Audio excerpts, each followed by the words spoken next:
Pan India star Prabhas ప్రస్తుతం నటిస్తున్న చిత్రాలలో కల్కి 2898 ఏడి ఒకటి. మహానటి ఫిల్మ్ నాగశ్విన్ ఈ చిత్రానికి దర్శకత్వం వహిస్తుండగా అశ్విని దత్ ప్రతిష్టాత్మకంగా ఈ సినిమాను నిర్మిస్తున్నాడు. ఈ చిత్రాన్ని మొత్తం నాగశ్విన్ స్టార్ కాస్టింగ్ తో నింపేశాడు. ఇక ఈ సినిమాలో ప్రభాస్ సరసన దీపికా పదుకోనే నటిస్తున్నట్లుగా తెలుస్తోంది. కమల్ హాసన్ విలన్ గా నటిస్తున్నాడు. వీరే కాకుండా అమితాబ్ బచ్చన్, దిశా పటాని కీలక పాత్రల్లో కనిపించనున్నారు.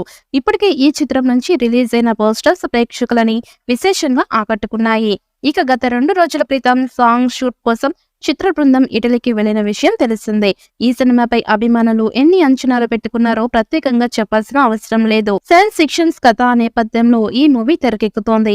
ఇక ఇందులో ప్రభాస్ కల్కి అవతారంలో కనిపించబోతున్నాడని సమాచారం. మహాశివరాత్రి సందర్భంగా మేకర్స్ ఒక మంచి అప్డేట్ ను అభిమానులకి అందించారు. ఈ చిత్రంలో ప్రభాస్ పాత్ర పేరు ఎట్టకేలకి రివీల్ చేశారు. భైరవ అనే పాత్రలో ప్రభాస్ నటిస్తున్నట్టు తెలిపారు. ఇక ఈ పోస్టర్ ప్రభాస్ లుక్ అదిరిపోయింది. స్టైలిష్ లుక్ లో ప్రభాస్ కనిపించాడు. గూగుల్ స్ప్రేస్ లెస్ డ్రెస్ లో కండలు తిరిగిన దేహంపై టాటూ, పోనీటైల్ హెయిర్ వేర్ లెవెల్లో ఉన్నాడు ప్రభాస్. ఇక ప్రస్తుతం ఈ పోస్టర్ నెట్టింట వైరల్ గా మారింది. పోస్టర్ లో శివలింగం ఆకట్టుకుంది.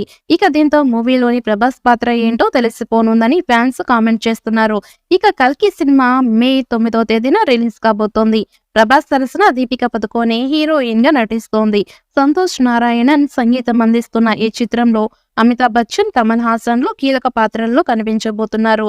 ఇక వైజయంతి మూవీస్ బ్యానర్ పై ఈ చిత్రం రూపొందుతోంది. ఈ సినిమాలో ప్రభాస్ సరసన దీపికా పదుకోనే నటిస్తున్నట్లుగా తెలుస్తోంది. కమల్ హాసన్ విలన్ గా నటిస్తున్నాడు. వీరే కాకుండా అమితాబ్ బచ్చన్, దిశా పటాని కీలక పాత్రల్లో కనిపించనున్నారు. ఇప్పటికే ఈ చిత్రం నుంచి రిలీజ్ అయిన పోస్టర్స్ ప్రేక్షకులని విశేషంగా ఆకట్టుకున్నాయి. ఇక గత 2 రోజుల క్రితం సాంగ్ షూట్ కోసం చిత్ర బృందం ఇటలీకి వెళ్లిన విషయం తెలిసిందే.